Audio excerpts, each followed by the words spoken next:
Hello everyone, আজকে হচ্ছে আমরা তোমার ভাই নিউক্লিয়ার পরমাণু মডেলের নতুন একটা লেকচার স্টার্ট করতেছি। তো আমি আশা করতেছি তোমরা আজকে লেকচার দেখার আগে লেকচারগুলো দেখে আসছো, কারণ আজকে লেকচারগুলো কিন্তু আগে লেকচারগুলো রিলেটেডই হবে। ওকে, সো এটা হচ্ছে আমাদের ভাই মেইন ফেসবুক গ্রুপ।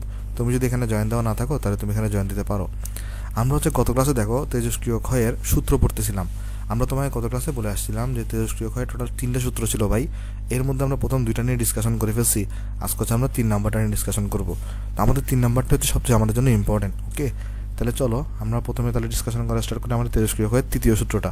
দেখো এখানে যেটা মনে রাখবো আমরা, তেজস্ক্রিয় ক্ষয়ের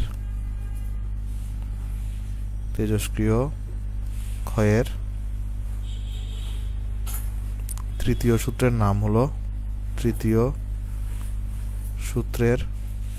নাম হলো তোমার হচ্ছে অবক্ষয় সূত্র,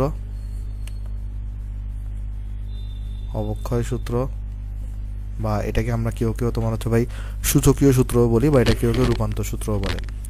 সেটা আরেকটা নাম হচ্ছে ভাই সূচকীয় সূত্র, বা এটাকে কেউ কেউ তোমার হচ্ছে ভাই রূপান্তর সূত্র বলে।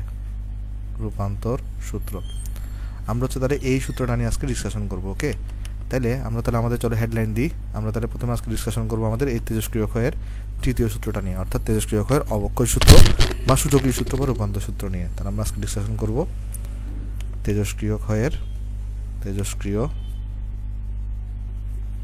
ক্ষয়ের অবক্ষয় সূত্রটা নিয়ে। ওকে, তাহলে এই জিনিসটা কি বলে, এই সূত্র কি বলতে চাই, চলো আমরা এটা নিয়ে ডিসকাশন করার চেষ্টা করি। তো এই সূত্রটা বোঝানোর জন্য তোমাকে আমি একটা এক্সাম্পল নেব। এখানে কি এক্সাম্পল, যে আমি এখানে 2টা পাত্র নিচ্ছি। ওকে, ধরো এখানে আমি একটা পাত্র নিলাম, তারপরে আমি হচ্ছে এই পাত্রের মধ্যে ধরো এখানে একটা ছোট করে একটা ছিদ্র করছি। ওকে, তো সেম দৈর্ঘ্যের সেম আয়তনে আমি আরেকটা পাত্র নিলাম। তো এখানে আমি পাত্র নিয়েছি কয়টা, 2টা, দোনোটার আকার আয়তন দোনোটা সেম। ওকে, আমি কি করছি, একটা পাত্রের মধ্যে অনেকগুলা কণা রাখছি।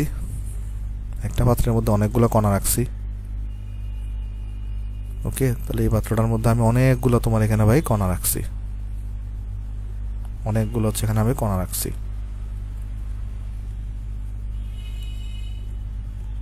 আর সেকেন্ড পাত্রটার মধ্যে আমি মাত্র সামান্য কয়েকটা কণা রাখছি।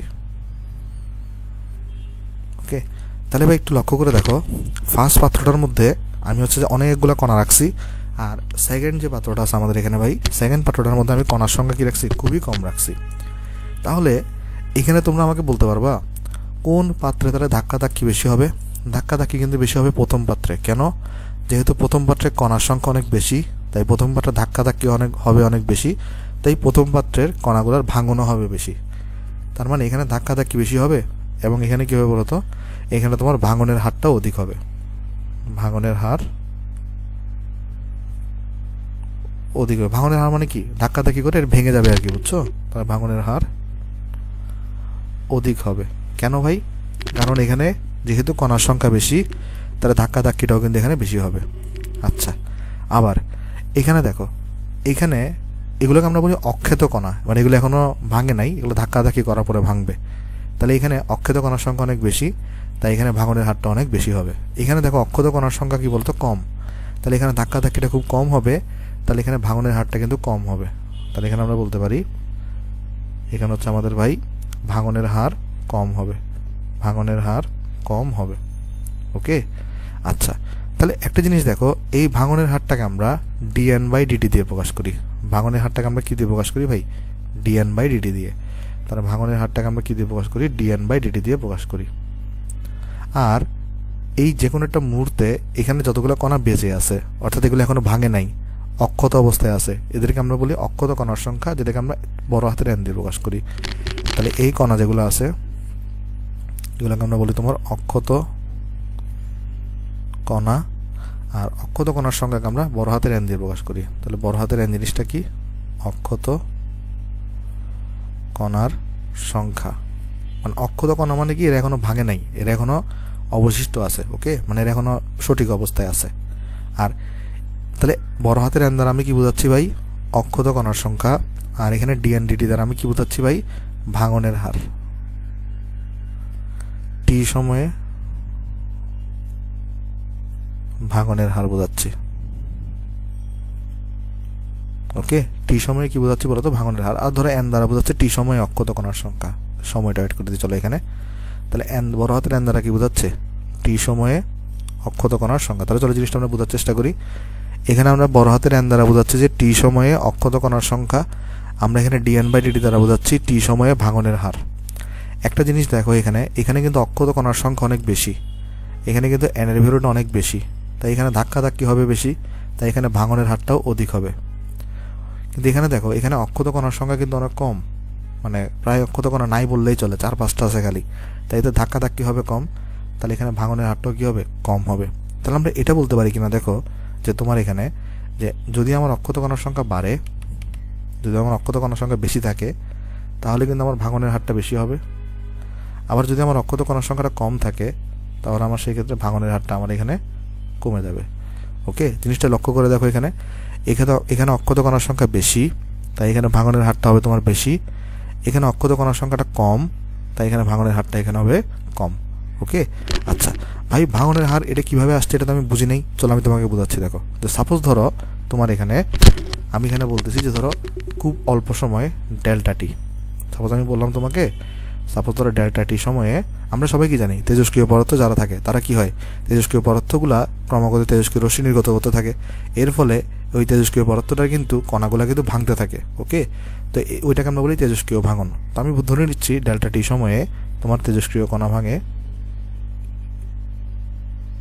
তেজস্ক্রিয় কণা ভাঙে সাপোজ ধরো তোমার ডেল্টা এন পরিমাণ, ডেল্টা এন পরিমাণ বা ডেল্টা এন সংখ্যক। তাহলে ভাই একক সময়ে তেজস্ক্রিয় কণা কটা ভাঙবে, এটাকে আমরা বলতে পারি delta n divided by delta t পরিমাণ। আর আমি যদি ক্ষুদ্র সময় বিবেচনা করি, ক্ষুদ্র সময় বিবেচনা করলে এটাকে আমরা ডিএন ডিভাইডেড বাই ডিডি লিখতে পারি। এটা তো আমরা সবাই জানি যে তোমার যদি ক্ষুদ্র সময় যদি তুমি চিন্তা করো, তখন আমরা এই ডেল্টা দ্বারা আসলে বোঝায় বড় অংশ, আর তুমি যদি ক্ষুদ্র অংশ চিন্তা করো বা দেখো, এখানে যখন বড় সময় নিবা তখন বড় কণা বেশি কণা ভাঙবে, যদি ছোট সময় নাও তাহলে ছোট মানে কম সংখ্যক কণা ভাঙবে। তাহলে ডেল্টা দিয়ে প্রকাশ না করে আমরা ছোট জিনিস বোঝানোর জন্য ডি দিয়েও প্রকাশ করতে পারি। ওকে, তাহলে দেখো এই যে তোমার একক সময়ে যে তেজস্ক্রিয় কণা ভাঙে, বেসিক্যালি এটাকে আমরা কি বলি, ভাঙনের হার বলি। তাহলে এখানে এটা আসছে আমার এখানে, এই জন্য ডিএনডিটিকে আমরা এখানে কি বলতেছি ভাই, ভাঙনের হার বলতেছি। ওকে, তাহলে আমরা এখানে এই যে ডিএনডিটি, এটাকে আমরা কি দিয়ে প্রকাশ করতেছি ভাই, টি সময়ে ভাঙনের হার, এবং এনকে আমরা কি দিয়ে প্রকাশ করতেছি ভাই, টি সময়ে অক্ষত কণার সংখ্যা। তাহলে এখান থেকে আমরা যেখানে ছিলাম, আমরা এখানে বলতেছিলাম যে আমাদের এখানে দেখো, যদি আমার অক্ষত কণার সংখ্যা বৃদ্ধি পায়, মানে বেশি থাকে অক্ষত কণার সংখ্যা, তাহলে সেক্ষেত্রে ধাক্কি হবে বেশি, তাহলে সেক্ষেত্রে ভাঙবেও বেশি, তাহলে ভাঙনের হারটা এখানে কী হবে, বেশি হবে। আর যদি অক্ষত কণার সংখ্যা যদি কম থাকে, তাহলে এখানে ধাক্কি হবে কম, তাই এখানে ভাঙবেও কম। তাহলে দেখো, এটা বাড়লে এটা বাড়তেছে, আবার এটা কমলে এটাও কমতেছে। তো এই ধরনের সম্পর্ককে আমরা কি বলি, সমানুপাতিক সম্পর্ক বলি। তাই আমরা এখানে এই জন্য লিখে থাকি এখানে যে আমার যে ডিএনডিটি আছে, কোনো একটা নির্দিষ্ট সময়ে ভাঙনের হার ওই সময়ে অক্ষত পরমাণুর সংখ্যার সমানুপাতিক হয়। ওকে, আর আরেকবার বুঝে বলে দেখো, তোমার এখানে কোনো একটা নির্দিষ্ট সময়ে তোমার এই তেজস্ক্রিয় পদার্থের ভাঙনের হার কি হয়, ওই সময়ে ওই তেজস্ক্রিয় পদার্থের মধ্যে যতগুলো অক্ষত কণা থাকে তার সমানুপাতিক হয়। আর এখানে তো আমি জিনিসটা লিখে দিই, এখানে অবক্ষয় সূত্র তোমায় কি বলে দেখো, এখানে কোনো মুহূর্তে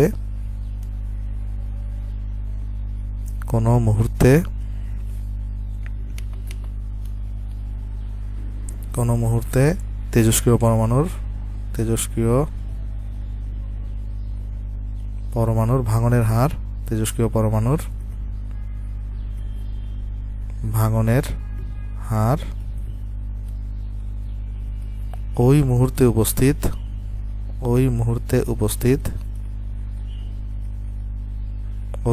উপস্থিত এই তোমার অক্ষত পরমাণুর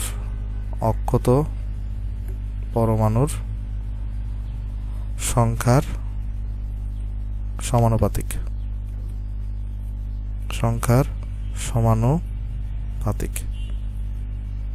বেসিক্যালি এটাকে আমরা কি বলি, এটাকে আমরা বলি তোমার হচ্ছে ভাই অবক্ষয় সূত্র। তাহলে ভাই অবক্ষয় সূত্র জিনিসটা কি, অবক্ষয় সূত্র জিনিসটা হচ্ছে তোমার এখানে কোনো একটা মুহূর্তে তেজস্ক্রিয় পরমাণুর ভাঙনের হার কি হবে বলতো, তেজস্ক্রিয় পরমাণুর ভাঙনের হার ওই মুহূর্তে উপস্থিত তোমার এখানে অক্ষত পরমাণুর সংখ্যার সমানুপাতিক। মানে অক্ষত পরমাণু যত বেশি থাকবে ভাঙনের হারটা তো তোমার কী হবে বলো তো বেশি হবে। অক্ষত পরমাণু কম থাকলে ভাঙনের হারটাও কী হবে কম হবে। এই যে এটাই দেখো আমরা এখানে বসে অক্ষত পরমাণুর সংখ্যা যখন বেশি হবে ভাঙনের হারটা বেশি হবে, এখানে অক্ষত পরমাণুর সংখ্যা কম হলে ভাঙনের হারটা কম হবে। এই জিনিসটাকে আমরা লিখতে পারি dn/dt is proportional to n, অর্থাৎ কোনো একটা নির্দিষ্ট মুহূর্তে তেজস্ক্রিয় পরমাণু যে ভাঙনের হার সেটা ওই মুহূর্তে উপস্থিত অক্ষত পরমাণুর সংখ্যার সমানুপাতিক হয়। এটাকে আমরা কি বলি অবক্ষয় সূত্র বলে থাকি। ওকে, আচ্ছা, আশা করি জিনিসটা আমরা এখানে ভাই বুঝতে পারছি। তো এইখানে দেখো এইখানে একটা ব্যাপার আছে। এখানে ব্যাপারটা হচ্ছে আমি তোমাকে বুঝাই বলি। দেখো তোমার এখানে dn/dt নিয়ে একটা কাহিনী আছে। এখানে দেখো dn/dt যেটা আছে না, ধরো তেজস্ক্রিয় পদার্থ থেকে যদি কণা ভেঙে যায় তাহলে dn/dt কি হবে, ভাঙনের হারটা কিন্তু নেগেটিভ হবে। আমি জিনিসটা তোমাকে বুঝাই বলি। তেজস্ক্রিয় ভাঙন হলে অর্থাৎ কণা যদি তোমার এখানে ভেঙে যায়, এক সেকেন্ড কোথায় গেল মাউস, হ্যাঁ, তেজস্ক্রিয় ভাঙন হলে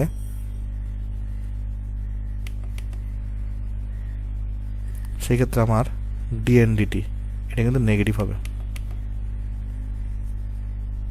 এটা আমার এখানে কী হবে বলো তো, নেগেটিভ হবে। কেন? কারণ এখানে কণা ভেঙে যাচ্ছে, তাহলে সময়ের সাথে সাথে কণার এখানে কি হচ্ছে, ভেঙে যাচ্ছে, ভাঙন হচ্ছে, তো কমে যাচ্ছে না আলটিমেটলি কণাগুলা। এই জন্য dn/dt-কে আমরা কি দিলি, কি এখানে নেগেটিভ দিলি। আরেকবার বুঝাই বলি, যদি তোমার এমন হয় একটা তেজস্ক্রিয় পদার্থ থেকে যদি তোমার তেজস্ক্রিয় কণাগুলো যদি ভেঙে যায়, তেজস্ক্রিয় কণা যদি কী হবে বলো তো ভেঙে যায়, তাহলে তেজস্ক্রিয় ভাঙন হলে কিন্তু সেই ক্ষেত্রে আমাদের কী হবে, dn/dt-টা নেগেটিভ হবে। আর যদি কণা যদি ভেঙে না গিয়ে যদি যুক্ত হয় সেই ক্ষেত্রে আমার dn/dt-টা পজিটিভ হবে। অর্থাৎ একটা তেজস্ক্রিয় পদার্থ ধরো তেজস্ক্রিয় কণা ধরে এর সাথে যুক্ত হচ্ছে, তাহলে সেই ক্ষেত্রে কিন্তু আমার dn/dt-টা পজিটিভ হয়। তো এই তেজস্ক্রিয় যুক্ত আসলে খুবই রেয়ার কেসে হয়, তেজস্ক্রিয় যুক্ত আসলে কখনোই হয় না। এই জন্য হচ্ছে আমাদের dn/dt-টা সবসময় নেগেটিভই হয় বেশিরভাগ সময়। তাহলে আমরা এখানে বলতে পারি তোমার এখানে যদি আমি এখানে ছোটো করে যদি সামারি করে দিই, দেখো এটা না লিখে আমি চলো তোমাকে একটু করে সুন্দর করে লিখে দিই। মনে রাখবা এখানে যদি কণা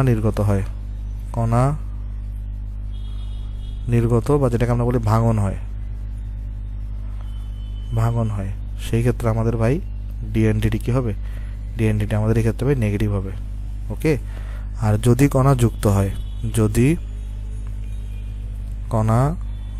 হয় সেই ক্ষেত্রে আমাদের ভাই dn/dt কি হবে, ভাই dn/dt আমার এই ক্ষেত্রে পজিটিভ হবে। তাহলে জিনিসটা বুঝো, আমি আরেকবার বুঝাই বলি। এখানে দেখো যখনই তোমার এখানে তেজস্ক্রিয় ভাঙন হচ্ছে তার মানে এখানে কণার সংখ্যা কি হচ্ছে, কমে যাচ্ছে না। তাহলে এই যে কমে যাচ্ছে এই জিনিসটাকে আমরা কীভাবে প্রকাশ করি, নেগেটিভ দিয়ে প্রকাশ করি। অর্থাৎ তোমার যদি কণা নির্গত বা যদি ভাঙন হয় তাহলে আমাদের যে ভাঙনের হার সেটা কী হবে, নেগেটিভ হবে। কেন? কারণ এখানে কণা কমে যাচ্ছে। আর যদি কণা যুক্ত হয় তার মানে এই যে তখন এটাকে আমরা dn/dt আর ভাঙনের হার বলবো না, এটাকে আমরা তখন বলবো যুক্ত হওয়ার হার। সেই ক্ষেত্রে আমার dn/dt কী হবে, পজিটিভ হবে। ওকে, তাহলে এই বিষয়টা আমরা লক্ষ্য রাখবো। কিন্তু নর্মালি কী হয়, তেজস্ক্রিয় মৌলে সবসময় ভাঙনই হয়, তেজস্ক্রিয় মৌলে কখনো যুক্ত হয় না। ওকে, ওইটা যুক্ত হয় নিউক্লিয়ার বিক্রিয়া, আমরা দেখবো জিনিসগুলো, এগুলো পরের হিসাব, এখন না। কিন্তু আপাতত তুমি জেনে রাখো প্রায় 99.99% কেসে তেজস্ক্রিয় ভাঙনই হয়।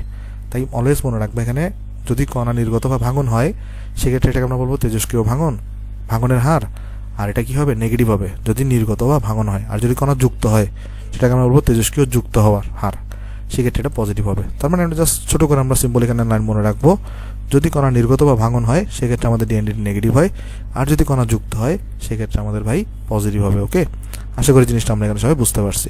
আচ্ছা, এবার এখানে জিনিস তুমি খেয়াল করে দেখো, এখানে দেখো, তাহলে এখানে আমরা বলতেছি এখানে যে আমার dn/dt এটা তো আমরা এখানে তো আমরা তেজস্ক্রিয় ভাঙন বোঝাচ্ছি, রাইট? তো dn/dt কিন্তু বাই ডিফল্ট কিন্তু নেগেটিভ হবে। dn/dt কী হবে বলো তো, বাই ডিফল্ট এখানে নেগেটিভ আসবে।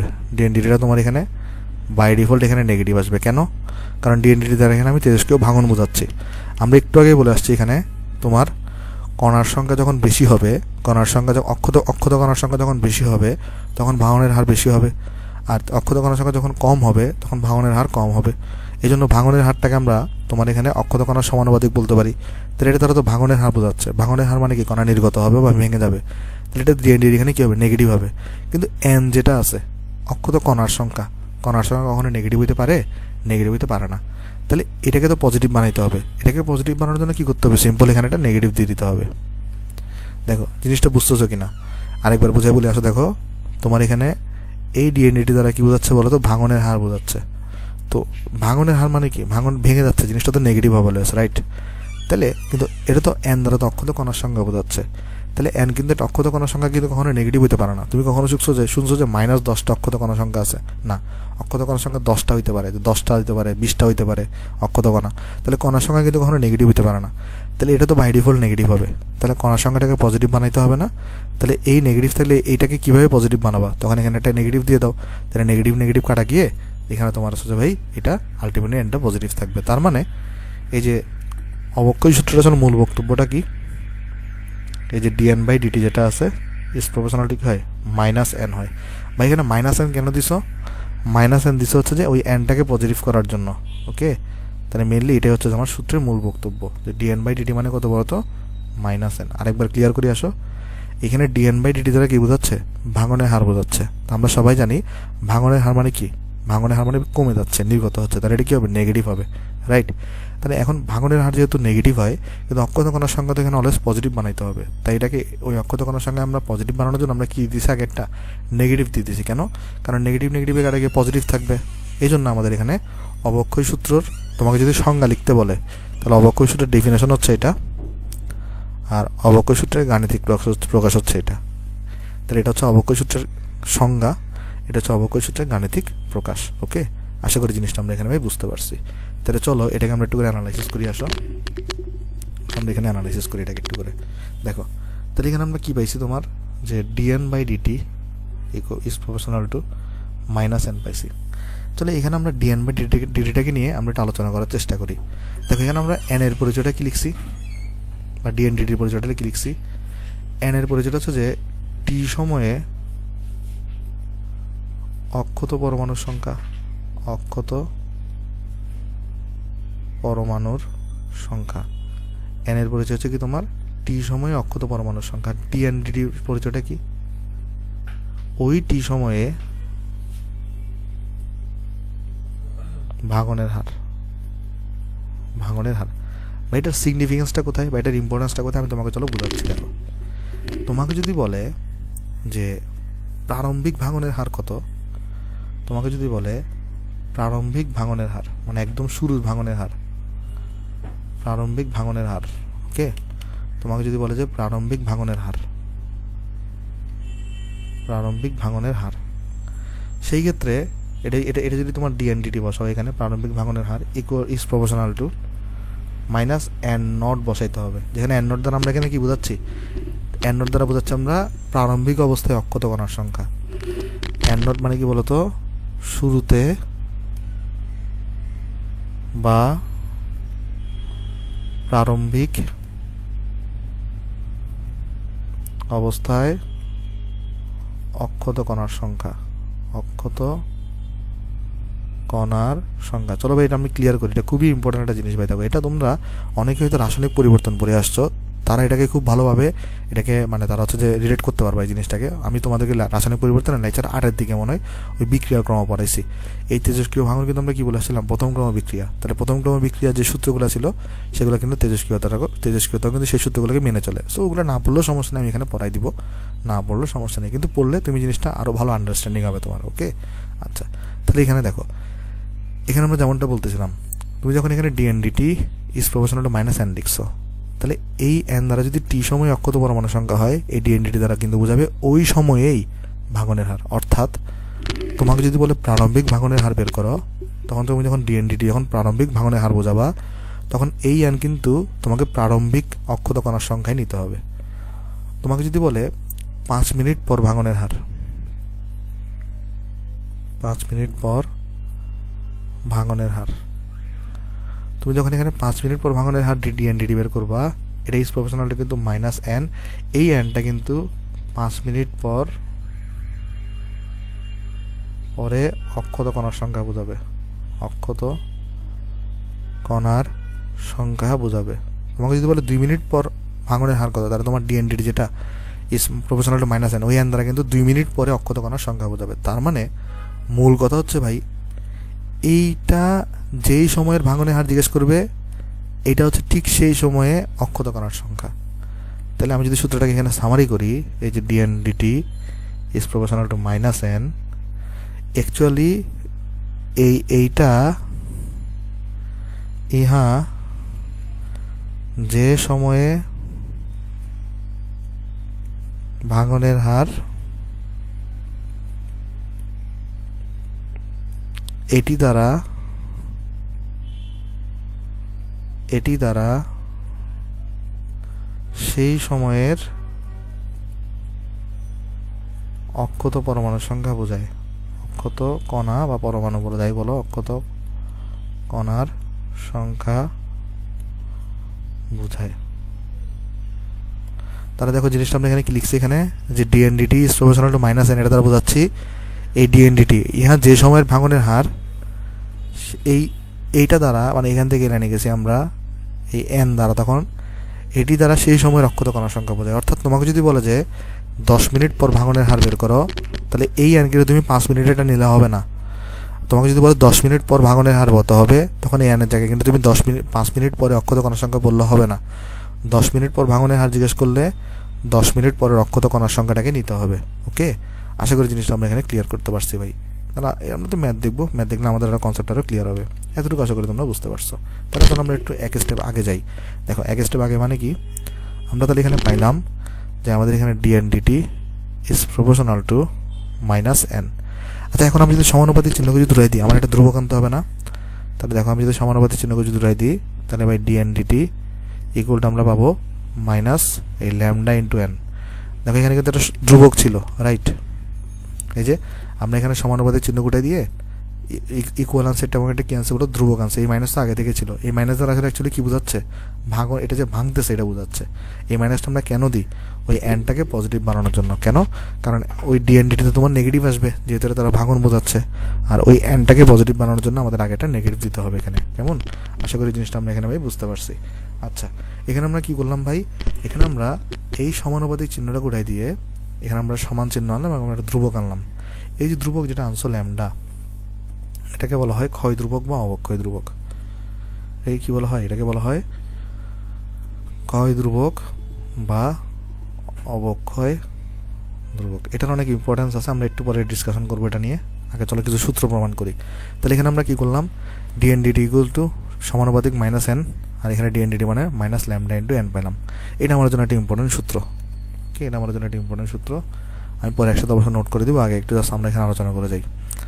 আচ্ছা, এখান থেকে আমি আরেকটা সূত্র বানাবো। কীভাবে বানাবো দেখো, আমরা একটা কাজ করতে পারি, আমরা এনগুলোকে চলো এক পাশে নিয়ে আসি আর বাকিগুলোকে চলো আরেক পাশে পাঠাই দিই। তাহলে এখানে আমরা এটা লিখতে পারি না যে ডিএন বাই এন, এই এনটাকে আমরা এই পাশে নিয়ে আসছি, এই এনটাকে আমরা এই পাশে নিয়ে আসছি, ডিটিকে আমরা এই পাশে পাঠিয়ে দিব। তাহলে equal to minus lambda into d t. তাহলে কী করছি ভাই, সিম্পল কাজ করছি ভাই। দেখো এই এনটাকে আমরা এই পাশে নিয়ে আসছি, ডিটিটাকে আমরা এই পাশে পাঠিয়ে দিচ্ছি। ওকে, আচ্ছা, এবারে উভয় পক্ষে চলো আমরা ইন্টিগ্রেশন করি। আসো, উভয় পক্ষে চলো আমরা ইন্টিগ্রেশন করি। আচ্ছা দেখো, টি ইকুয়াল টু টি সময় 0 থেকে স্টার্ট হচ্ছে। ধরো তুমি একটা স্টপ ওয়াচ অন করছো, তাহলে সময় 0 থেকে স্টার্ট হবে। দেখো তো একদম 0 সময়ে, মানে একদম শুরুতে বা প্রারম্ভিক অবস্থায় কণার সংখ্যাকে আমরা কত দিয়ে বস করছি, এন নট। তাহলে সময় যখন একদম 0, তখন কণার সংখ্যা ছিল এন নট। আর সময় যখন তুমি টিতে নিছো, ধরো কণার সংখ্যা এখন অক্ষত আছে কয়টা, এন সংখ্যক। তাহলে আমি তোমাকে লিমিটটা বুঝাই। দেখো আমরা এখানে কি করতে যাচ্ছি, আমরা এখানে ফার্স্টে এই এনটাকে এই পাশে নিয়ে আসছি, ডিটিকে আমরা এই পাশে পাঠিয়ে দিছি। তাহলে d n by n equal to minus lambda into d t পাইছি আমরা এখানে। তাহলে আমরা যখন ইন্টিগ্রেশন করতেছি এখানে, ধরো এখানে তো ডিএন বাই এন হবে, এটা ডিটিকে আমরা দিয়েছি এখানে ডিএন বাই এন ছিল। আচ্ছা দেখো, এখানে যখন আমরা ইন্টিগ্রেশন করতেছি এখানে, তো এই পাশে তো টি হচ্ছে চলক, তাহলে এখানে আমরা টি লিমিট বসাইতে হবে। সময় 0 থেকে স্টার্ট হয়েছে, ধরো টি সময় পর্যন্ত গেছে। আর এই সময় এখানে কিছু দেখো, যখন 0 সময় মানে একদম স্টার্টিংয়ে কণার সংখ্যাকে আমরা কী দিয়ে প্রকাশ করছি, এন নোট দিয়ে। এই যে দেখো এন নোট মানে কি, শুরুতে বা প্রারম্ভিক অবস্থায় অক্ষত কণার সংখ্যা, আর টি সময় পর অক্ষত কণার সংখ্যা কত, এন। ওকে, এই লিমিটটা আশা করি আমরা এখানে বুঝতে পারছি। এবার দেখো, এইবারে আমরা যদি এটাকে যদি ইন্টিগ্রেশন যদি করি, তো 1/n কে ইন্টিগ্রেশন করলে কত হয়, আমরা সবাই জানি ইন্টিগ্রেশনে কী হয়। দেখো তো ওই যে 1/x এ করলে আসলে ln x আসে।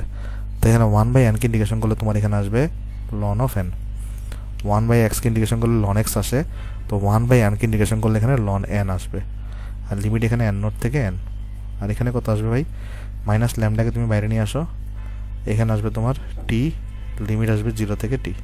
কারণ 1 কে ইন্টিগ্রেশন করলে শুধু টি আসবে এখানে। কেমন ইন্টিগ্রেশন তোমরা, আমি আর ধরে নিচ্ছি হালকা পাটা তোমরা জানো, কারণ এটা আমরা ডিটেলস আলোচনা করবো ইন্টিগ্রেশন নিয়ে, এখন দরকার নেই, না জানলেও সমস্যা না ভাই, আমি তো ইন্টিগ্রেশন তো পড়াবোই সামনে তোমাকে। হ্যাঁ, আচ্ছা দেখো এখানে লিমিট বসাই দাও, লন অফ প্রথমে এখানে এন আছে, তাহলে এখানে লন অফ এন বসাও, minus ln of lower limit এখানে এন নট বসাই দাও, ইকুয়াল টু মাইনাস ল্যামডা আছে এখানে, তাহলে এখানে টি বসাও ফার্স্টে, পরে 0 বসাই দাও।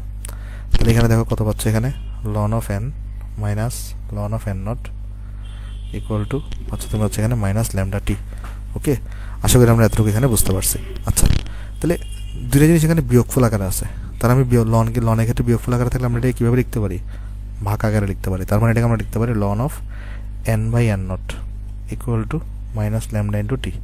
ওকে, আর যদি আমি লনকে যদি পাশে পাঠিয়ে দিই তাহলে সেটা কী হয়ে যায়, ই ইনভার্স হয়ে যায়, মানে ই টু দি পাওয়ার হয়ে যায়, রাইট। তাহলে এখানে আমরা n by n not equal to তাহলে পাবো, লনটাকে যদি আমরা ওই সাইডে পাঠিয়ে দিই তাহলে সেটা হয়ে যাবে ই ইনভার্স ল্যামডা টি। ই ইনভার্স কত হয়ে যাবে এখানে, ল্যামডা টি। তাহলে এখান থেকে আমরা পেয়ে যাবো তোমার যে এন ইকুয়াল টু কত, এন নটকে পাশে পাঠিয়ে দাও ই ইনভার্স ল্যামডা ইন্টু টি। তাহলে এটা হচ্ছে আমার আরেকটা সূত্র। ওকে, আশা করি জিনিসটা আমরা এখানে বুঝতে পারছি। তাহলে যে সূত্রগুলো পাইছি আমরা, তাহলে এগুলোকে আমরা একসাথে এখানে সামারি করে দিয়ে আসো আগে। দেখো, তাহলে আমরা এখানে প্রথমে কী সূত্র পাইছি, প্রথমে আমরা পাইছি এখানে যে d n by d t equal to minus lambda into n. এটা যদি আমি পরিচয়টা একটু করে লিখি, প্রথমে এখানে এই যে ডিএন বাই ডিটি দ্বারা কি বোঝাচ্ছে, টি সময়ে ভাঙনের হার, টি সময়ে ভাঙনের হার, আর তোমার এখানে ল্যামডা দ্বারা কি বোঝাচ্ছে, ক্ষয় বা অবক্ষয় ধ্রুবক, ক্ষয় বা অবক্ষয় ধ্রুবক। আর এখানে বড় হাতের এন দ্বারা কি বোঝাচ্ছে, তোমার এখানে ওই টি সময়ে তোমার এখানে ভাই ওই টি সময়ে অক্ষত কণার সংখ্যা।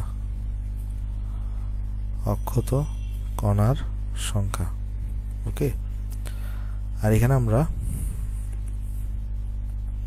আরেকটা সূত্র পেয়েছি n equal to n naught e inverse lambda t. এই যে এখান থেকে n equal to n naught inverse lambda t. Okay, যেখানে নতুন একটা জাস্ট টার্ম আসছে এন নট দ্বারা কি বোঝাচ্ছে, শুরুতে অক্ষত কণার সংখ্যা।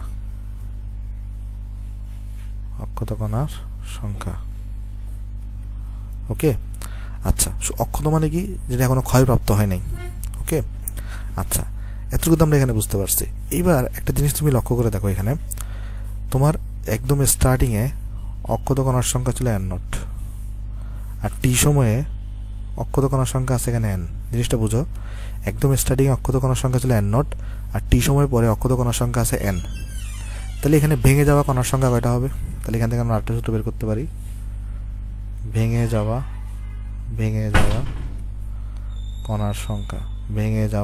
কণার সংখ্যা ইকুয়াল টু তোমার এখানে হবে কিন্তু এন নট মাইনাস এন। ভাই কীভাবে, চলো দেখে আরেকবার। একদম স্টার্টিংয়ে কণার সংখ্যা ছিল এন নট, আর তোমার এখানে কণার সংখ্যা ভেঙে গিয়ে কত হয়েছে, এন হয়েছে টি সময় পরে। তাহলে টি সময় পরে ভেঙে যাওয়া কণার সংখ্যা কত হবে, এন নট মাইনাস এন হবে এখানে। কেমন, আশা করি জিনিসটা আমরা এখানে বুঝতে পারছি, কারণ এন নট হচ্ছে একদম স্টার্টিংয়ে ছিল, এটা হচ্ছে টি সময় পরে আছে, তার মানে কতটুকু ভেঙে গেছে, তাহলে এন নট থেকে এন পরিমাণ এখানে ভেঙে গেছে। এখানে আমরা আরেকটা সূত্র মনে রাখতে পারি আমাদের সুবিধার জন্য, কারণ আমাকে মাঝে মাঝে সময় বের করতে বলবে, কত সময়ে।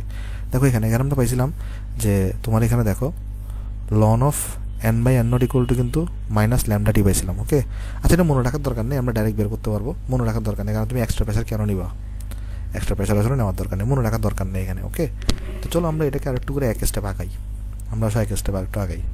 তখন আমরা এখানে কী পাইছি ভাই, এন ইকুয়াল টু পাইছি আমরা এখানে n naught e inverse lambda into t পাইছি।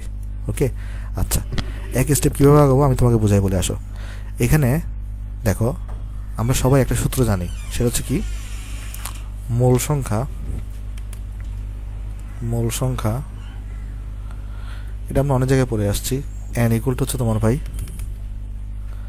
পরমাণুর ভর ডিভাইডেড বাই পরমাণু বা অণুর ভর ডিভাইডেড বাই পারমাণবিক বা আণবিক ভর equal to x by n a হয়, রাইট। যেখানে এক্স দ্বারা আসলে কণার সংখ্যা বোঝায়। আরেকবার বোঝাই বলে দেখো, আমরা মূল সংখ্যা এটাকে আমরা কীভাবে লিখতাম বলো তো, এই যে তোমার নর্মাল ভর ডিভাইডেড বাই, যদি তুমি এখানে পরমাণু চিন্তা করো তাহলে পরমাণুর ভর ডিভাইডেড বাই পারমাণবিক ভর, তুমি যদি অণু চিন্তা করো তাহলে অণুর ভর ডিভাইডেড বাই আণবিক ভর। আমরা মূল সংখ্যা সূত্র কত পড়ে আসছি, n equal to m by m equal to x by n a পড়ে আসছি, রাইট। এক্স দ্বারা আমরা এখানে কী বোঝাইতাম, কণার সংখ্যা, কিন্তু এখানে এক্সকে আমরা কী দিব, কণার সংখ্যাকে আমরা এন দিয়ে প্রকাশ করতেছি। তাহলে চলো এই এক্সের পরিবর্তে আমরা কত লিখতে পারি, এখানে এন লিখতে পারি। ওকে, এই এক্সের পরিবর্তে আমরা এখানে কী লিখতে পারি, এন। কারণ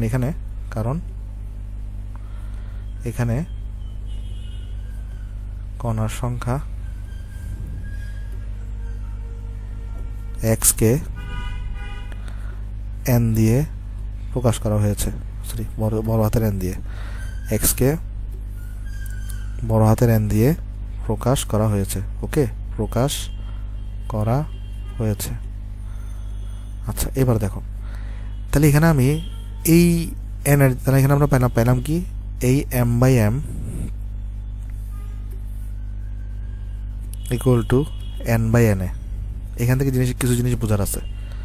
দেখো, তুমি যদি শুরুর ভর নাও, তাহলে এখানে হবে শুরুর কণার সংখ্যা। আর তুমি যদি এখানে টি সময় পরে ভর নাও, তাহলে এখানে হবে টি সময় পর কণার সংখ্যা। দেখো, আমি তোমাকে বুঝাই বলে দেখো, এখানে আমরা তো এই রেশিওটা এখানে বুঝতে পারছি যে এখানে আমি তোমাকে এটা এক্স দিয়ে লিখি, এখানে আসো, তাহলে এটাকে আমরা এক্স দিয়ে লিখি, আসো এখানে এক্স বাই এন ছিল তো আমাদের এখানে। দেখো, তুমি যদি একদম স্টার্টিং ভরকে নাও, যেমন এখানে কী ভাই, এটা দ্বারা কী বোঝাচ্ছে, m by m equal to x by n a, অর্থাৎ যখন এম ভর আছে তখন এক সংখ্যক কণা আছে। তাহলে যখন একদম শুরুতে ভর থাকবে হচ্ছে তোমার এম নট, তখন তোমার কণার সংখ্যা থাকবে কয়টা, এন নট, শুরুর মধ্যে, রাইট। আমরা এন নটকে কী বলছিলাম বলো তো, একদম শুরুতে অক্ষত কণার সংখ্যা। তাহলে এটা হচ্ছে শুরুতে অক্ষত কণার ভর, এটা হচ্ছে শুরুতে অক্ষত কণার সংখ্যা। কিন্তু তুমি যখন টি সময় পরে যখন অক্ষত কণার ভর চিন্তা করবা, তখন কিন্তু তোমাকে এখানে টি সময় পর অক্ষত কণার সংখ্যা বোঝাতে হবে এখানে। ওকে, আলটিমেটলি আমি বুঝতে চাচ্ছি কি, এখানে এম বাই এম মানে এক্স বাই এন ছিল, অর্থাৎ এক্স সংখ্যক কণা থাকাকালীন এটার ভর হচ্ছে এম। এখন যখন এখানে একদম স্টার্টিংয়ে এন নট কণা ছিল, তখন ভর হবে এম নট। আর যখন কণা একটু ভেঙে গিয়ে এন সংখ্যক কণা থাকবে, তখন ভরকে আমরা কত দিয়ে প্রকাশ করতেছি, এম দিয়ে। তাহলে যদি এদের পরিচয়টা করে মৃত্যু করে লিখে দিই এখানে তাহলে ভাই এম নটের পরিচয়টা কি, এন নট কণা থাকাকালীন বা শুরুতে এন নট কণা থাকাকালীন বা শুরুতে অক্ষত কণার ভর, অক্ষত কণার ভর। আর এম এর পরিচয়টা কি, এন সংখ্যক কণা থাকাকালীন, এন সংখ্যক কণা থাকাকালীন বা টি সময় পর অক্ষত কণার ভর, অক্ষত কণার ভর। এই মনে রাখার একদম সিম্পল, এই নট হইলে আসলে শুরুতে বোঝাচ্ছে, এন নট মানে তাহলে তোমার হচ্ছে শুরুতে কণার সংখ্যা, এম নট মানে হচ্ছে শুরুতে কণার ভর, এন দ্বারা বোঝাচ্ছে টি সময় পর অক্ষত কণার সংখ্যা, তাহলে এম দ্বারা বোঝাবে তোমার এখানে টি সময় পর অক্ষত কণার ভর। ওকে, আচ্ছা, তাহলে এখানে দেখো তো, এখানে আমরা যেটা পাইছি m not by m equal to n not by n a. তাহলে এখানে আমরা পাইছি তোমার সম্পর্ক কত, m not by m equal to পাইছি হচ্ছে আমরা এখানে n not by n a, right. সুন্দর করে লিখি, একটু করে দাঁড়াও। আমরা এখানে পাইছি তোমার এখানে এম নট ডিভাইডেড বাই বড় হাতের এম নট ডিভাইডেড বাই বড় হাতের এম ইকুয়াল আমরা এখানে পাইছি এন নট ডিভাইডেড বাই বড় হাতের n a, n not divided by বড় হাতের এন এ। তাহলে ভাই এখান থেকে আমরা এন নট মানে কত লিখতে পারি, এন নট মানে আমরা লিখতে পারি m not into n a divided by আমরা বড় হাতের এম লিখতে পারি। অনুরূপভাবে আমরা এখানে m by m equal to n by n লিখতে পারি। আচ্ছা, এখানে একটা জিনিস অনেকে প্রশ্ন করতে পারো যে ভাই এখানে তো আপনি এন চেঞ্জ করলে এটা চেঞ্জ করতেছেন, এগুলো কেন চেঞ্জ করতেছেন না? ভাই পারমাণবিক ভর তো ফিক্সড জিনিস, আবার অ্যাভোগাড্রো সংখ্যা একটা ধ্রুব রাশি, এটা তো চেঞ্জ হয় না, খালি এন এর সাথে সাথে এমটা চেঞ্জ হবে এখানে। ওকে, এই জন্য আমরা এখানে এন আর এবং এমটাকে চেঞ্জ করতেছি। মানে তুমি যখন এক্স চেঞ্জ করবা, কণার সংখ্যা যখন চেঞ্জ করবে, এর কারেসপন্ডিং এটার ভর চেঞ্জ হবে, কিন্তু ওই পদার্থটার কিন্তু পারমাণবিক ভরও চেঞ্জ হবে না, অ্যাভোগাড্রো সংখ্যাও চেঞ্জ হবে না। তাহলে এটা যা থাকার কথা সেটাই থাকবে। ওকে, তাহলে এখানে আমরা এন মানে কত লিখতে পারি, এন মানে আমরা এখানে লিখতে পারি m into n a divided হচ্ছে বড় হাতের এম। তাহলে এখানে আমরা সিমিলার কাজটা এখানে করতে পারি। দেখো, এন এর জায়গায় তাহলে আমি কত বসে দিতে পারি ভাই, এন এর জায়গায় আমি বসাতে পারি তোমার এখানে m into n a divided by বড় হাতের এম, আর এন নটের জায়গায় আমি বসাতে পারি তোমার এখানে m not into n a divided by বড় হাতের এম, আর ইন্টু এখানে ই ইনভার্স ল্যামডা টি। দেখো এখান থেকে এই যে এই অংশটা এই অংশটা কাটাকাটি চলে যাবে। তাহলে এখানে তোমার থাকবে কি m equal to m naught e inverse lambda t. দেখো একদম মনে রাখা একদম ইজি। এখান থেকে তোমার n equal to n naught আর এখানে m equal to m naught. তার মানে এখান থেকে আমরা আরেকটা সূত্র মনে রাখবো, m equal to m naught e inverse lambda t, যেখানে m নট দ্বারা বোঝাচ্ছে শুরুতে ভর, m দ্বারা বোঝাচ্ছে t সময় পরে ভর, আর এখানে এগুলো তো বাকিটুকু আগের মতোই আছে। তাহলে এই যে ছকটা এটা আমার জন্য খুবই ইম্পর্টেন্ট। তাহলে চলো এটাকে আমি বক্স করে দিই, এটা আমাদের ম্যাথের জন্য অনেক ইম্পর্টেন্ট। ওকে, আশা করি তোমরা এখানে এগুলো বুঝতে পারছো ভাই। তাহলে চলো এটাকে আমি এক্সট্রা মার্কস করে দিই এখানে। এরপরে চলো আমরা এখন একটা গ্রাফ দেখার চেষ্টা করবো। আসো সিম্পল একটা গ্রাফ দেখার চেষ্টা করবো। আসো কিসের, দেখো এই যে আমরা যে এখানে সমীকরণ লিখছি না, যে n equal to n naught e inverse lambda into t, আমরা যেটা একটা গ্রাফ দেখাতে চেষ্টা করবো। গ্রাফটা আমাদের জন্য অনেক ইম্পর্টেন্ট, কারণ এখান থেকে ম্যাথ আসতে পারে। দেখো গ্রাফটা দেখো একদম সিম্পল একটা গ্রাফ, খুব দেখবে ইন্টারেস্টিং একটা গ্রাফ। এখানে আমরা বোঝাচ্ছি তোমার n, মানে এখানে হচ্ছে কণার সংখ্যা, এখানে হচ্ছে আমরা দিচ্ছি সময়। তাহলে এখানে হচ্ছে যে আমাদের সময় লিখতেছি আমরা এখানে, আর এই বরাবর আমরা লিখতেছি অক্ষত কণার সংখ্যা, অক্ষত কণার সংখ্যা। আচ্ছা এই গ্রাফটা কীরকম হবে, এই গ্রাফটা দেখো, এই গ্রাফটা কীরকম হবে দেখো, এখানে এখানে ই মানে কি এক্সপোনেনশিয়াল আর এখানে নেগেটিভ আছে না। তাহলে এই গ্রাফটা কীরকম হবে জানো, এই গ্রাফটা তোমার হবে এরকম, এই গ্রাফটা তোমার হবে এরকম। দেখো আমি তোমাকে দেখাই, এই গ্রাফটা তোমার এখানে হবে এরকম। দাঁড়াও,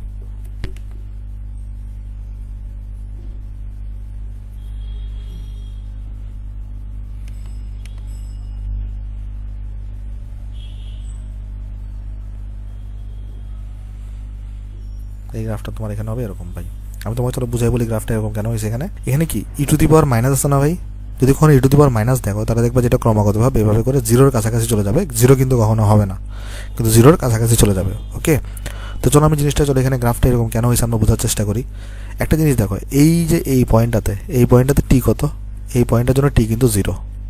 ওকে, তাহলে দেখো এখানে আমরা সূত্র কি পাইছি, n equal to n naught e inverse lambda into t. আচ্ছা আমি যদি টি এর জায়গায় যদি জিরো বসাই, টি এর জায়গায় যদি আমি এখানে 0 সেকেন্ড বসাই, তাহলে আমার এখানে দেখো অক্ষত পরমাণুর সংখ্যা কয়টা আসবে, n naught e inverse lambda into 0। তাহলে এখানে আসবে n naught e inverse 0। E inverse 0কে আমরা কি লিখতে পারি, 1 লিখতে পারি। কেমনে, কারণ এখানে থাকবে দেখো n naught into 1 by e to the power 0। তাহলে এখানে আলটিমেটলি আসছে n নট। তার মানে একদম টি ইকুয়াল টু 0 সেকেন্ড সময়ে, একদম টি ইকুয়াল টু 0 সেকেন্ড সময়ে অক্ষত পরমাণুর সংখ্যা কয়টা হবে, n নট হবে। তাহলে একদম টি ইকুয়াল টু 0 সেকেন্ড সময়ে এই যে অক্ষত পরমাণুর সংখ্যা, এই অক্ষে এটা যেটা আছে এটা কত হবে, n নট হবে। কেন বলছি এটা n নট হবে, দেখো এটা n ভার্সেস টি এর গ্রাফ না, এটা অক্ষত কণার সংখ্যা ভার্সেস টি এর গ্রাফ। ওকে, এই যে অক্ষত কণার বনাম সময়ের গ্রাফ। এখন দেখো এখানে তুমি অক্ষত কণার সংখ্যা সূত্র পাইছো এটা, তো আমরা এখানে জানি গ্রাফটা হচ্ছে আমার এরকম গ্রাফ। কেন এরকম গ্রাফ হয়েছে, কারণ এখানে এক্সপোনেনশিয়াল ডিকে হয়েছে। এই ই টু দি পাওয়ার মাইনাস আছে, এখানে ই টু দি পাওয়ার যদি প্লাস থাকতো তাহলে জিনিসটা এখান থেকে এখানে উপরে উঠতো, জিনিসটা যদি ই টু দি পাওয়ার মাইনাস আছে তাহলে এখান থেকে এটা নিচে নামবে এভাবে। তখন আমরা বের করতে যাচ্ছি এই পয়েন্টটা কত হবে আমার, এই যে এই পয়েন্টটা আমি কীভাবে বের করতে পারি, এই যে জাস্ট তুমি টি এর জায়গায় 0 সেকেন্ড বসাই দাও, তাহলে টি এর জায়গায় 0 সেকেন্ড বসাই দিলে এই n এর যে ভ্যালুটা আসবে, কারণ এই অ্যাক্সিস বরাবর যে ভ্যালুগুলোকে আমরা n এর ভ্যালু বলতেছি, রাইট। তাহলে টি এর জায়গায় যদি 0 বসাই দিই তাহলে n এর যে ভ্যালুটা আসবে সেটাকে আমরা বলতে পারবো n নট। ওকে, যেমন তুমি চাইতেছো ধরো যে এই পয়েন্টের ভ্যালু কত হবে বের করতে, এই যে এই পয়েন্টটার কারেসপন্ডিং ভ্যালু কত হবে এটা বের করতে, কীভাবে করবো এটা, তুমি যেটা করবা এই যে এই পয়েন্টটার কারেসপন্ডিং টি এর ভ্যালুটা বসাবা। এই যে ধরো এই যে টিটা, এটা ধরো তোমার T1, এটা তুমি এই সমীকরণে বসাবা, এই সমীকরণে বসার পর n এর যে ভ্যালুটা পাবা এটাই হবে তোমার এই ভ্যালুটা, ধর এটা n1 হবে। ওকে, এভাবে করে তুমি যে কোনো ভ্যালু যারা বের করতে পারো। আরেকবার বোঝাই বলি, তুমি চাইতেছো এই ভ্যালুটা বের করতে, কীভাবে বের করবা এটা, দেখো এটার কারেসপন্ডিং মানে এটার রিলেটেড টাইম কত, 0 সেকেন্ডে। তাহলে এখানে টি এর জায়গায় 0 বসাই দাও, তাহলে এখানে তুমি nটা তখন পেয়ে যাবা। n এই ভ্যালুটা আমাদের কত আসছে, টি ইকুয়াল টু 0 বসে n নট, অর্থাৎ দেখো n নটই আসা উচিত। কেন, কারণ শুরুতে কণার সঙ্গে কটা থাকে, n নট থাকে। তাহলে একদম স্টার্টিংয়ে কণার সঙ্গে কটা থাকবে, n নট থাকবে। আর যেতে সময় যেতে যেতে যেতে কমতে একদম অসীমে গিয়ে জিনিসটা কী হয়ে যাবে, 0 হয়ে যাবে। ওকে, ধরো তুমি এই সময়ে মানে এইখানে কণার সংখ্যা বের করতে যাচ্ছ, কীভাবে করবা, এটা সময় বের করবে এখানে একটা লম্ব টেনে, এই সময়টাকে তুমি এখানে বসাই দিবা, তখন এনার্জি ভ্যালুটা পাবা এই যে n1, এটা হচ্ছে আমার এই সময়টাতে অক্ষত কণার সংখ্যা। ওকে, আচ্ছা তুমি যদি এখন দেখতে চাও যে কোন সময়ে সবগুলো কণা শেষ হয়ে যাবে অক্ষত কণার সংখ্যা, তো তুমি টি ইকুয়াল টু ইনফিনিটি বসাও। টি ইকুয়াল টু ইনফিনিটি বসালে কত হবে, n not inverse lambda into infinity, এটাকে আমরা লিখতে পারি n নট, আমরা জানি ল্যামডার সাথে ইনফিনিটি গুণ দিলে মাইনাস ইনফিনিটি থাকবে, যেহেতু মাইনাস ইনফিনিটি আছে, এটাকে আমরা কীভাবে লিখতে পারি, n নট ইন্টু 1/e⁻∞। আচ্ছা ভাই e⁻∞ ভ্যালু কত, আমরা সবাই জানি এখানে e⁻∞ ভ্যালু হচ্ছে যে ইনফিনিটি, আর 1/∞ আমরা কি লিখতে পারি, 0 লিখতে পারি, তাহলে n নট ইন্টু 0 হবে, এখানে রেজাল্ট এখানে 0 আসবে। অর্থাৎ জিনিসটা আমি তোমাকে বুঝাই বলি, এখানে কি হচ্ছে দেখো, e⁻∞ ভ্যালু হচ্ছে ইনফিনিটি, 1/∞ কিন্তু আমরা কত লিখি, 0 লিখি, কেন, কারণ 1/0 মানে ইনফিনিটি, তাহলে তুমি ক্রস গুণফল করে দাও, তাহলে 1/∞ মানে কিন্তু 0। ওকে, তাহলে একটা জিনিস দেখো, তাহলে আমরা এখান থেকে পাইলাম যে আমার যখন সময় 0 মানে একদম স্টার্টিংয়ে অক্ষত কণার সংখ্যা হচ্ছে n নট, এটাই হওয়া উচিত, আর আমার সময় যখন একদম অসীম তখন আমার অক্ষত কণার সংখ্যা কটা হবে, 0 হবে।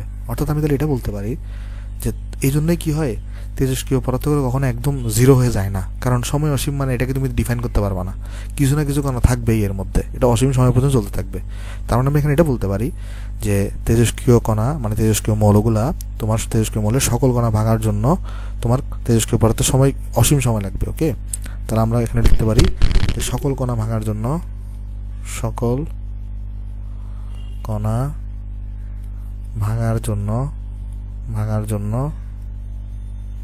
তেজস্ক্রিয়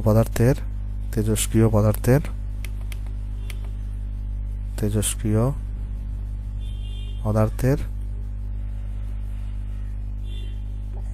অসীম পরিমাণ সময় লাগবে, কারণ আমরা দেখতেছি এখানে যদি তোমার টি ইকুয়াল যদি ইনফিনিটি হয় তাহলে তোমার n ইকুয়াল কত আসতেছে, এখানে 0 আসতেছে। ওকে, আশা করি জিনিসটা আমরা এখানে সবাই বুঝতে পারছি ভাই। আচ্ছা, তাইলে এবারে চলো আমরা গ্রাফ এখানে বুঝলাম, তাহলে চলো এবার আমরা ক্ষয় ধ্রুবকটা নিয়ে একটু ডিসকাশন করার চেষ্টা করি, তেজস্ক্রিয় ক্ষয় ধ্রুবক। আমরা একটু আগে যে ল্যামডা পরে আসছি না, এটা নিয়ে চলো আমাদের ডিসকাশন করাই হয়নি, জাস্ট আমি এখানে সূত্র লিখে দিয়েছিলাম তোমাকে। তাহলে আমরা এখানে আলোচনা করি তেজস্ক্রিয় ক্ষয় ধ্রুবক।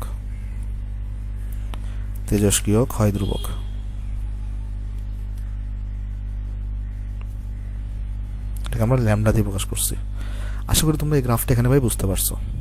এই যে গ্রাফটা যেটা আঁকছি আমরা এখানে, এটা খুবই ইম্পর্টেন্ট, আমি ম্যাথ দেখাবো, দেখবা যে তখন ম্যাথে তোমাকে অনেক হেল্প করতেছে গ্রাফটা। ওকে, তাহলে এখানে যেটা মনে রাখবা, একদম স্টার্টিংয়ে যে ইয়াটা থাকে এটা হচ্ছে n নট হয়, এটা মনে রাখলেই চলবে।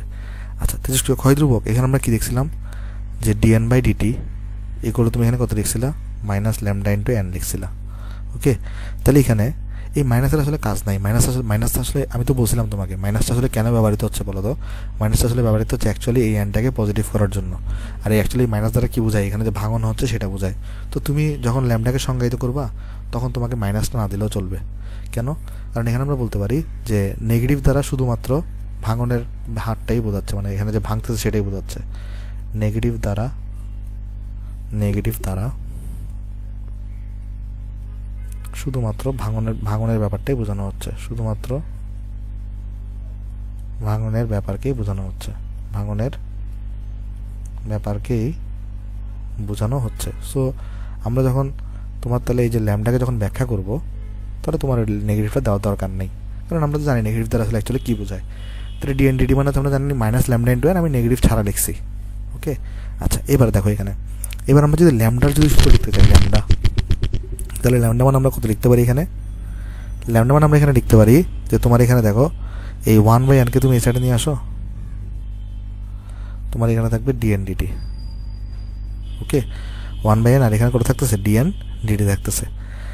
একটা কাজ করি আসো, আমরা এখানে এই dn আর n-কে আমরা এক পাশে নিয়ে আসি, আর এখানে আমরা dt-কে 1/dt-কে লিখতে পারি, এটা আমরা এখানে কিন্তু আমাদের লিখতে পারি। দেখো আমরা কি করছি এখানে ভাই, ল্যামডার সংজ্ঞা দেওয়ার জন্য এই dn আর n-কে আমরা একসাথে নিয়ে আসছি, আর এখানে 1/t-কে আমরা আলাদা করে লিখছি। কেন, কারণ এই যে dn/n যেটা আছে এটার একটা স্পেশাল নাম আছে, এই dn/n-কে বলা হয় ভাঙনের সম্ভাব্যতা। এই dn/n-কে কি বলা হয়, dn/n-কে বলা হয় ভাঙনের সম্ভাব্যতা। কেন ভাই, কারণ আমরা সম্ভাবনা মানে কি জানি, অনুকূল ঘটনা ডিভাইডেড বাই মোট ঘটনা। তাহলে এখানে অক্ষত কণা আছে n, তাহলে মোট অক্ষত কণা n, তাহলে মোট ঘটনা নিচ্ছে ভাঙতে পারে dn, মানে অনুকূল ঘটনা dn, তো এটাকে আমরা বলতে পারি dn বাই n কে কি বলতো ভাঙনের সম্ভাব্যতা বলা হয়। ওকে, তাহলে এইখান থেকে হচ্ছে আমরা এখন ল্যামডার সংখ্যাটা দিতে পারি। ল্যামডার সংখ্যা আমরা কি বলতে পারি, তেজস্ক্রিয় পরমাণুর একক সময়ে আমরা জানি নিচে যেটা থাকবে সেটাকে আমরা কি করে বলবো 1 করে ফেলবো। তাহলে তেজস্ক্রিয় পরমাণুর একক সময়ে ভাঙনের সম্ভাব্যতাকে ওই তেজস্ক্রিয় পদার্থের কি বলে, ল্যামডা বলে বা ক্ষয় ধ্রুবক বলে। তাহলে আমরা এখানে বলতে পারি এটার সংখ্যাটা কি হবে ভাই, সংখ্যাটা হবে তেজস্ক্রিয় পরমাণুর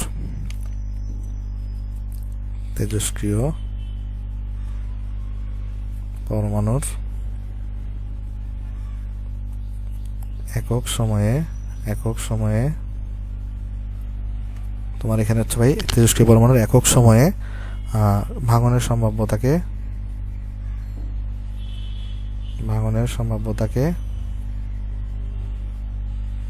ওই তেজস্ক্রিয় পরমাণুর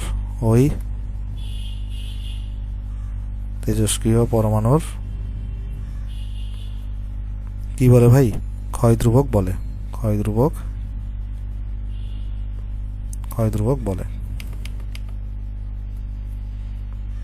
আচ্ছা ভাই, ক্ষয় ধ্রুবকের ইম্পর্টেন্সটা কি?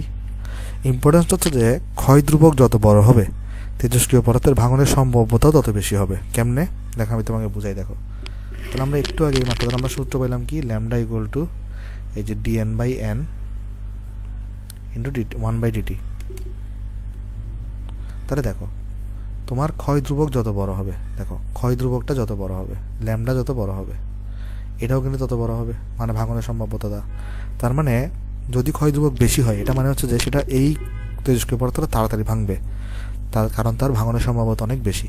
তাহলে মনে রাখবে এটার ইম্পর্টেন্সটা কোথায়, এটার ইম্পর্টেন্সটা মনে রাখবে তুমি হচ্ছে এখানে এরকম যে ক্ষয় ধ্রুবক যত বড় হবে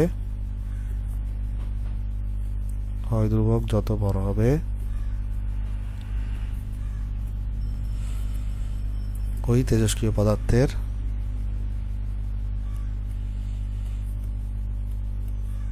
পদার্থের কণাগুলোর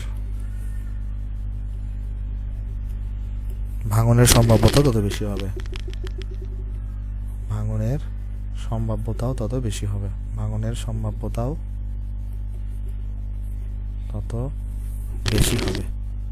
বেশি হবে। ওকে, আশা করি জিনিসটা আমরা এখানে সবাই বুঝতে পারছি। তাহলে এবার আসলে আমরা একটা ইম্পর্টেন্ট টার্ম নিয়ে আলোচনা করি, যেটাকে আমরা বলি অর্ধায়ু বা অর্ধজীবন।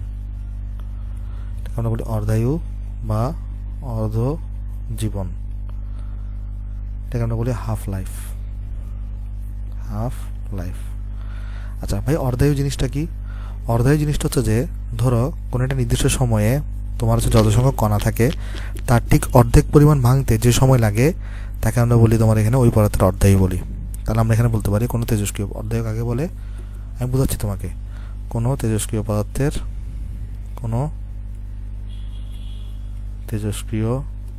পদার্থের তোমার হচ্ছে ভাই অক্ষত কণাসমূহের অর্ধেক পরিমাণ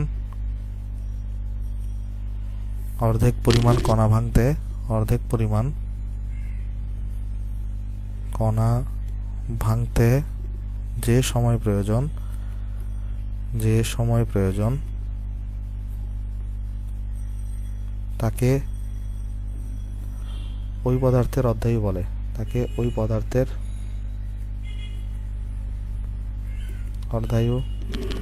বলে। চলো অর্ধের ব্যাপারটা আমি তোমাকে ক্লিয়ার করে দিই। সাপোজ ধরো প্রথমে একদম স্টার্টিংয়ে কণার সংখ্যা হচ্ছে n0 আছে। কত বলো তো n0 আছে।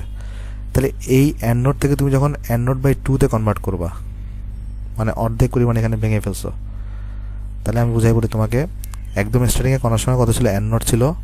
তাহলে এটা তুমি অর্ধেক করে ফেলছো, মানে n0/2 করছো। তাহলে এই অর্ধেকে আনতে যে সময়টা প্রয়োজন, এই n0 থেকে n0/2 তে আনতে যে সময় প্রয়োজন সেটাকে আমরা বলবো অর্ধায়ু। এটাকে আমরা বলতে পারি প্রথম অর্ধায়ু, কারণ প্রথম অর্ধেক করছো তুমি এটাকে। কেমন?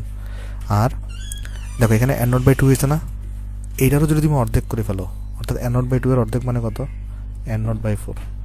তাহলে n0/2 থেকে মানে এটা হচ্ছে এই তুমি ফার্স্টে কি করছো, যতগুলো ছিল এখানে কণা তার অর্ধেক করছো, তাহলে এটাকে আমরা একটা অর্ধায়ু বলবো। আর এটা যদি একদম স্টার্টিংয়ে, তাই এটাকে আমরা বলবো প্রথম অর্ধায়ু। আবার এখানেও যত সংখ্যক ছিল তুমি এখানে এটার অর্ধেক করে ফেলছো, তাহলে এটাকে আমরা কি বলতে পারি? দ্বিতীয় অর্ধায়ু। এটাকে আমরা কি বলতে পারি ভাই? দ্বিতীয় অর্ধায়ু। অনুরূপভাবে এটাকে তুমি যদি আরও অর্ধেক করে ফেলো, n0/যদি 8 করে ফেলো, তাহলে n0/4 থেকে n0/8 করতে যে সময়টা দরকার সেটাকে আমরা বলবো তৃতীয় অর্ধায়ু। এটাকে আমরা কি বলবো? তৃতীয় অর্ধায়ু। ওকে, তাহলে জিনিসটা আমি তোমায় ক্লিয়ার করে আসো। একদম স্টার্টিং থেকে শুধুমাত্র অর্ধেক করলে যে সময় প্রয়োজন সেটাকে আমরা বলি শুধু অর্ধায়ু বা প্রথম অর্ধায়ু। ওই n0/2 থেকে n0/4 করার জন্য যে সময়টা প্রয়োজন সেটাকে আমরা বলি দ্বিতীয় অর্ধায়ু। আর n0/4 থেকে n0/8 করার জন্য যে সময়টা প্রয়োজন সেটাকে আমরা বলবো তৃতীয় অর্ধায়ু। তো জিনিসটা এইভাবে চলতে থাকবে, জিনিসটা কি এখানে চলতে থাকবে। ওকে, আচ্ছা, তার মানে কোনো একটা মৌলের টোটাল অর্ধায়ুর সংখ্যা কয়টা হয়? অসীম সংখ্যক অর্ধায়ু হতে পারে, মানে প্রথম, দ্বিতীয়, তৃতীয়, চতুর্থ, পঞ্চম এরকম করে অসীম সংখ্যক অর্ধায়ু হতে পারে। তাহলে এখানে জিনিসটা মনে রাখবা যে কোনো মৌলের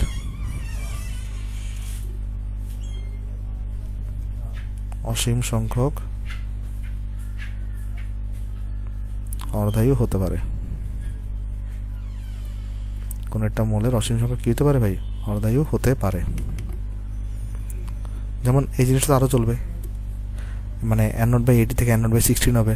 তাহলে কোন একটা মৌলের তোমাকে যদি অনেক সময় এমসিকিউ জিজ্ঞেস করে যে কোন একটা মৌলের কয়টা অর্ধায়ু হতে পারে, অর্ধায়ু হতে পারে অসীম সংখ্যক। তাহলে দেখো একদম স্টার্টিং থেকে অর্ধেক হওয়ার জন্য যে সময়টা সেটাকে আমরা বলি প্রথম অর্ধায়ু, সেটাকে শুধু অর্ধায়ু বলা হয়। এখন দেখো কোয়েশ্চনে কী হবে? কোয়েশ্চনে তোমাকে শুধু অর্ধায়ু বের করতে বলবে। তাহলে যদি কোয়েশ্চনে শুধু অর্ধায়ু বের করতে বলে তাহলে বাই ডিফল্ট সেটাকে আমরা প্রথম অর্ধায়ু হিসেবে বের করব। ওকে, তাহলে এটা নোট লিখে দিয়ে আসো। নোটটা হচ্ছে আমাদের এখানে এরকম, কোয়েশ্চনে যদি শুধু অর্ধায়ু বের করতে বলে, শুধু অর্ধায়ু বের করতে বলে, তাহলে আমরা